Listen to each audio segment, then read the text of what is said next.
নয়া জীবন ফুলনি আগিছে ভাইৰাসনি জীবনে তোৰে মুৰে কাম ভালিছে ওৰে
পদৌতিলৈকে আজিৰ এই পবিত্ৰ ক্ষণত সংগ্ৰামী যুৱ ছাত্ৰ পৰিষদ অসমৰ তৰফৰ পৰা আন্তৰিক শ্ৰদ্ধা আৰু সংগ্ৰামী অভিনন্দন জনাইছোঁ। মই সভাখন পৰিচালনা কৰি নিয়াৰ ক্ষেত্ৰত বিতল বৰা সভাপতি, নৱজ্যোতি নেওগ সাধাৰণ সম্পাদক, সংগ্ৰামী যুৱ ছাত্ৰ পৰিষদ অসম যোৰহাট জিলা সমিতি। এতিয়া আমি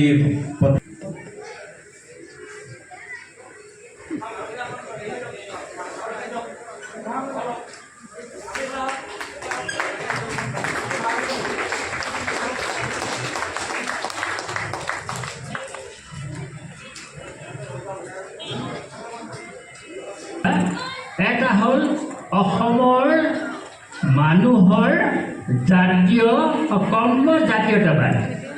অসমীয়া মানুহ এইটো নাই। কৰ্ম জাতীয়তাবাদটো অসমীয়া মানুহে কেতিয়াবা ত্যাগ কৰিছে।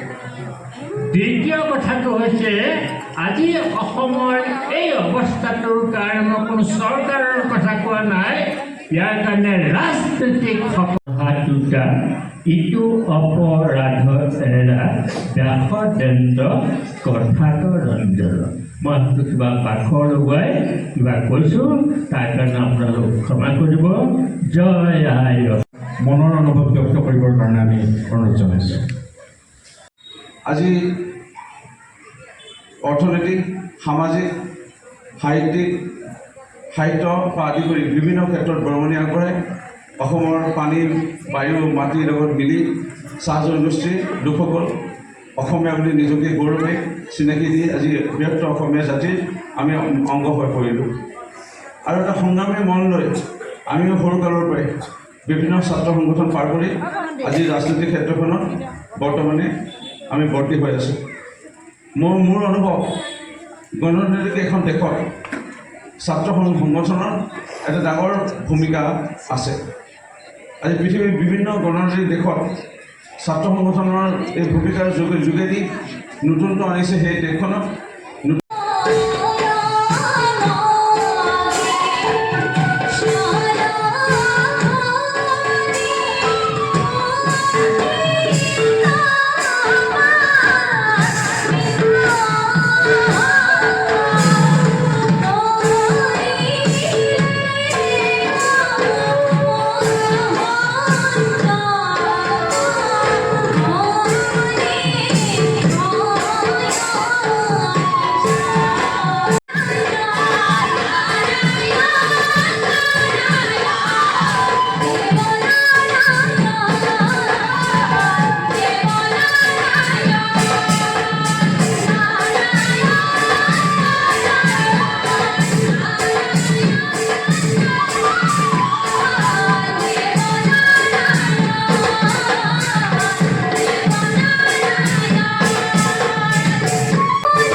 কথা লক্ষ্য কৰিব লাগিব যে মিয়াসকলক খেদিম, কোন মিয়াসকলক খেদিম?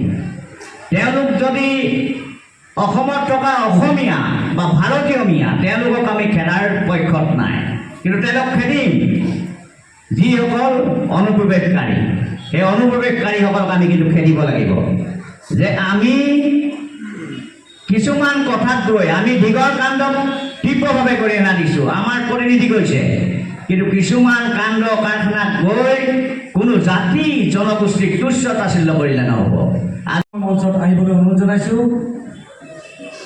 যিহেতু আমাৰ এই সংগ্ৰাম যিখন আমাৰ তাৰ ইয়াৰ দিৱসৰ সংগ্ৰামখনেই উন্মোচন কৰিবলৈ লৈছোঁ আৰু সকলোকে মোৰ লগতে দাঙি ধৰিবলৈ কৈছোঁ। এয়া স্মৃতিগ্ৰন্থ সংগ্ৰাম উন্মোচন কৰা হ'ল। আজি প্ৰতিষ্ঠা সংগ্ৰাম